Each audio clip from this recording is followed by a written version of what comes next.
people who saying that the Indiana Fever is better than without Caitlin, tonight's game proved they are like retarded, bro. I mean, Caitlin needs to come back in a major damn way. And I'm telling you right now, this spells disaster. If the Indiana Fever keep playing like this, man, they ain't winning no damn games. I'm going to be honest with you, bro. And not to mention, Ari McDonald got hurt. Sydney Colson got hurt. Damn, don't this sound mighty familiar? Don't this sound very damn familiar? And it looked like we might have to go get another hardship player. Tonight's basketball matchup in Phoenix turned into a complete disaster for the visiting team. The opening half showed some promise and competitive spirit, but everything fell apart after the break. The squad had no answers for stopping Alyssa Thomas or really any player on the opposing roster. Every single member of the home team seemed to find their rhythm and contribute meaningfully to the blowout victory. This performance clearly demonstrated why the absent star player remains so crucial to the team's success. Those who argued the squad performs better without their main attraction were proven wrong tonight. The team desperately needs their leading scorer to return as soon as possible. Sound very damn familiar, and it looked like we might have to go get another hardship player. I just got to be honest here, guys. That is what it's looking like. Now, with all that being said, we have to talk about this damn drama that occurred in the very beginning of the game, man. That is between none other than DeWanna Bonner and Lexie Hall.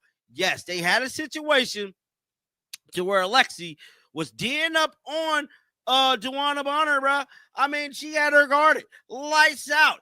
And this happened. She got her little rocks off on. Without major improvements, this franchise won't be winning many contests moving forward. Making matters worse, injuries struck again. Ari McDonald suffered an injury, followed by Sydney Colson getting hurt as well. This unfortunate pattern feels all too familiar for this organization. Another hardship exemption player may become necessary given these mounting health concerns. The most talked about moment occurred early in the contest involving DeWanna Bonner and Lexie Hull. Hull was applying intense defensive pressure on Bonner throughout their matchup. I mean, she had her guarded. Lights out.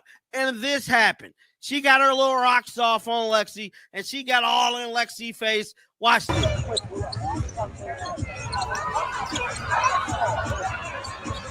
Now, is it me, or did that look like a moving screen? That looked like a moving screen by Alyssa Thomas. Let me see. I didn't watch it. Watch her all in Lexie's face. All in Lexie's face like that. Now, that right there broke the damn internet. I mean, she's all up in her grill.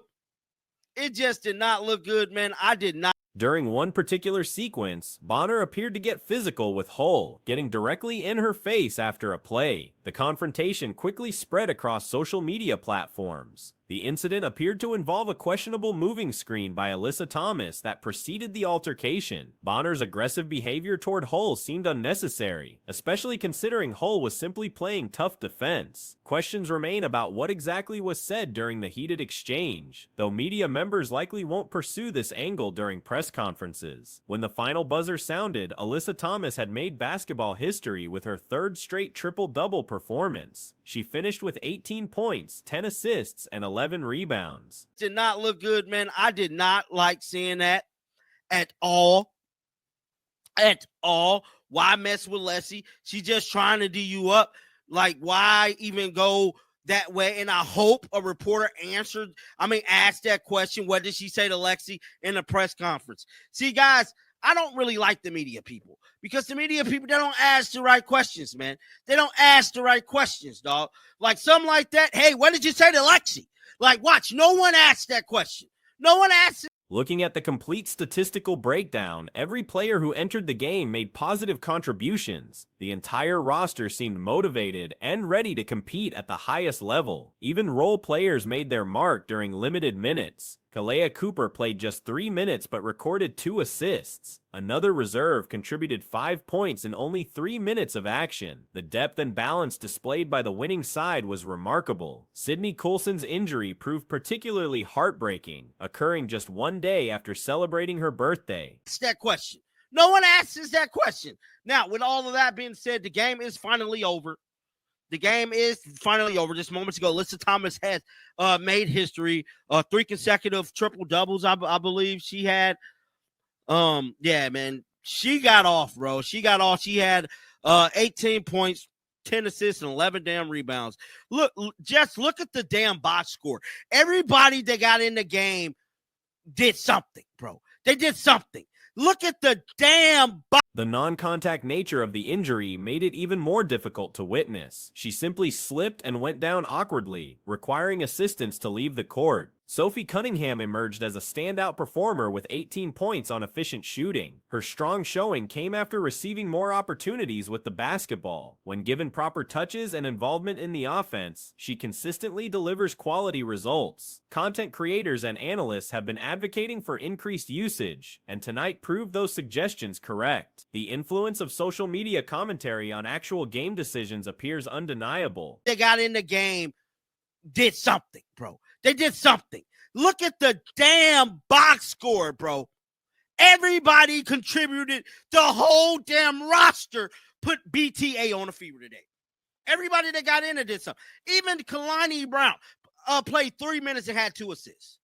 Lexie Hill played 3 minutes, had 5 damn points. I mean, my goodness. And I will be live. I will be live right after this video drop to talk about this. Because this is ridiculous. I mean, this was bad.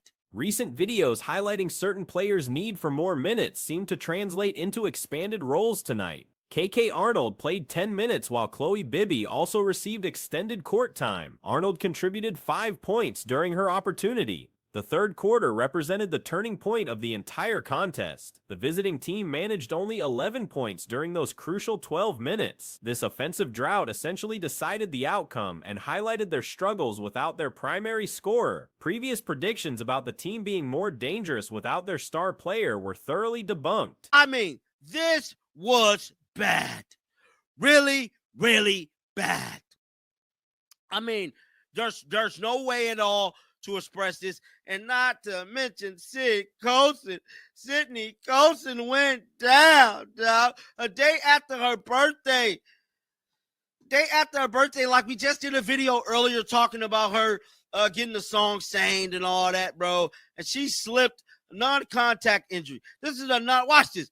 Wow, oh my God, it just. Sophie Cunningham played well, but she also suffered an injury when someone accidentally hit her in the eye during the action. Other notable performances included Tasha Howard's 7 points and Alyssa Smith's complete disappearance from the game plan. Smith, who typically records double-doubles, finished with just 4 points and 3 rebounds. Kelsey Mitchell managed 12 points but shot poorly from the field. Ari McDonald added 4 points before her injury occurred. The situation became so dire that seldom used reserve Bree Turner entered the game for 11 minutes. It just hurt me to watch her go down like that.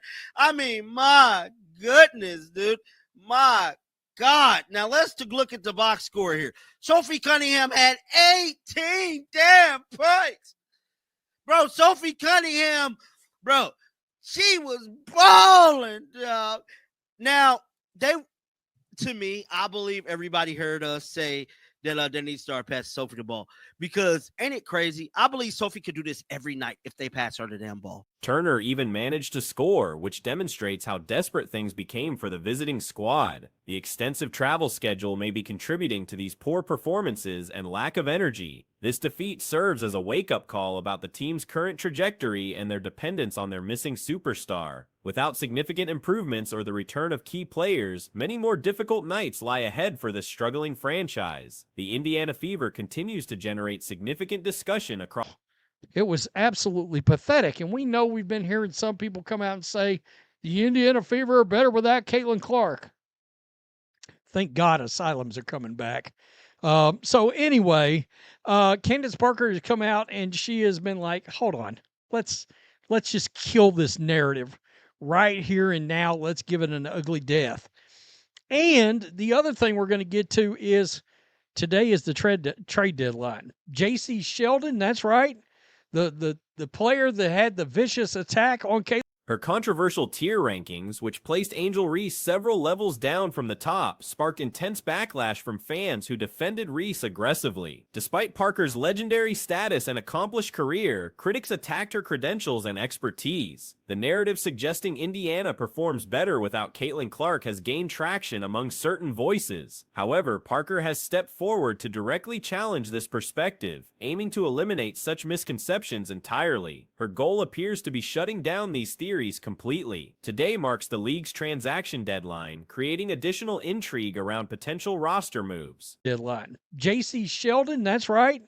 The player that had the vicious attack on Caitlin Clark earlier in the season that started all the fallout, the Marina Mabrey slam to the ground and the Tina Charles fist in the back. Yeah, that perpetrator, the one that Sophie Cunningham later did the Steven Seagal Aikido flip on at the end of the game, as she fully accepted her role as enforcer.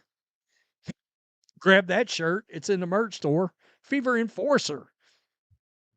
JCS Sheldon, the player responsible for the controversial incident involving Clark earlier this season, remains a topic of discussion. That particular play, which included Marina Mabrey's aggressive takedown and Tina Charles' physical contact, triggered significant controversy. Sophie Cunningham later responded by executing what observers described as a defensive maneuver against the perpetrator, establishing herself as the team's protector. The deadline arrives at 3 p.m. Eastern Time, with approximately 1 hour and 45 minutes remaining. Veteran forward Damiris Dantas appears to be a potential departure candidate. The 10-year veteran who joined Indiana in 2024 has contributed 4.9 points and 2.3 rebounds per game during the 2025 season. It's in the merch store. Fever Enforcer. Nice skull American flag situation happening.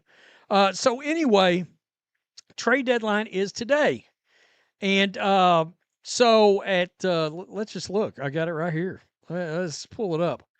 3 p.m. Eastern Time. So an hour and 45 minutes my time. I'm at 12:15 in the trade deadline. By the way, you know what? Let's do. Questions arise about other roster decisions, particularly regarding players like Bree Turner's limited involvement. Turner rarely sees court time, making her roster spot questionable. Meanwhile, Chloe Bibby might be losing playing opportunities to Dantas, despite Dantas showing inconsistent performance. While capable of hitting crucial three-pointers occasionally, her overall consistency remains problematic. Following a brief 6-minute appearance against the Sparks, speculation increased about Dantas becoming available for trades. USA Today analyst Megan L. Let's do Demarius Dantas hitting the road. Let's do that first, all right? So, veteran forward Demarius Dantas, a 10-year veteran who joined the team in 2024, is averaging 4.9 points and 2.3 rebounds per game for the Fever in 2025. What do we got to do to get Bree Turner off this team? Question mark. Is it? I mean, not that she's even a factor. She doesn't play ever. By the way, is Chloe Hall examined why Dantas could potentially be moved, though she considers such action unlikely. Hall noted the difficulty in understanding Indiana's plans for Dantas, citing erratic minutes and inconsistent production. However, the organization seems willing to remain patient with her development. While major moves appear improbable, teams seeking continuous improvement might consider restructuring their bench depth. Indiana recently added Chloe Bibby, who has shown promise during her brief 5-game tenure. Coach Stephanie White's handling of Bibby has drawn criticism, particularly when she limited the sharpshooter to minimal minutes during a 9-point loss. Ever. By the way, is Chloe Bibby losing minutes to Dantas? Now, Dantas has been known to knock down a big three every now and then. But there's times she struggled too. After playing just 6 minutes against the Sparks, Dantas' name came up as a potential trade candidate for the Fever ahead of the trade deadline. USA Today's Megan L. Hall dissected why Dantas could be moved, although she did not feel like it was likely.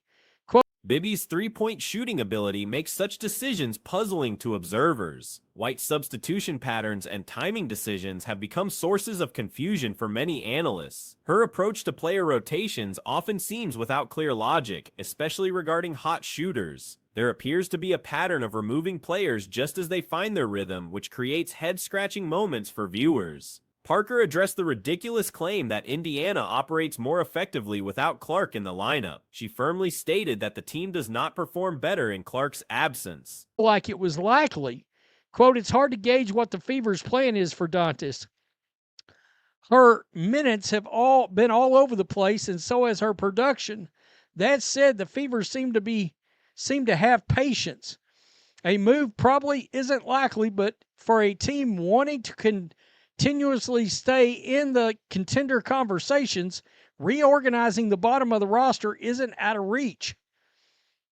Indiana recently signed Chloe Bibby, who has impressed in her.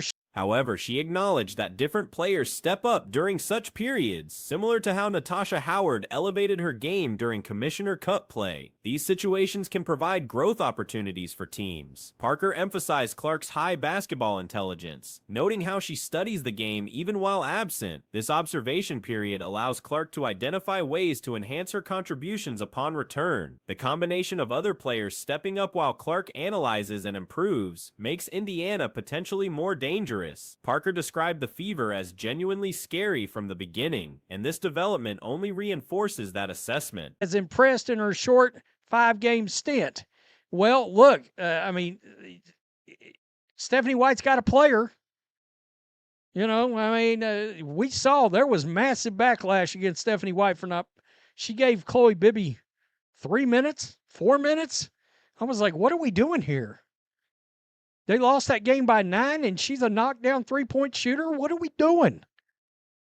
I don't know. That's one of my biggest issues with Stephanie White is her face displayed some kind of distinctive makeup or markings during her comments, creating an unusual visual presentation. Jeff Teague recently suggested that Indiana performs better without Clark, prompting legendary player Nancy Lieberman to respond decisively. Lieberman dismantled Teague's argument by referencing his modest NBA career as merely serviceable, effectively crushing his credibility on the topic. Parker continues facing criticism from multiple angles. No, that's one of my biggest issues with Stephanie White is I cannot figure out the rhyme or reason to the timing of her substitutions and the substitutions themselves.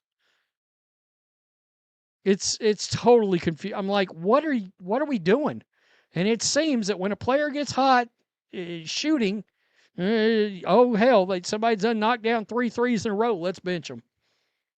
Watch games and just see. You're going to see a pattern there that is like head scratching. It really is. Regarding potential deadline moves, uncertainty surrounds Indiana's plans. The organization's track record with mid-season acquisitions raises questions about their decision-making abilities. Their most successful additions have been Chloe Bibby and Arie McDonald during the season, while other moves have produced mixed results. The Deanna Bonner situation created significant problems, causing disruption throughout the organization, locker room, fan base, and overall team chemistry. The water incident became an epic failure. Similarly, the Bree Turner acquisition has not produced expected results.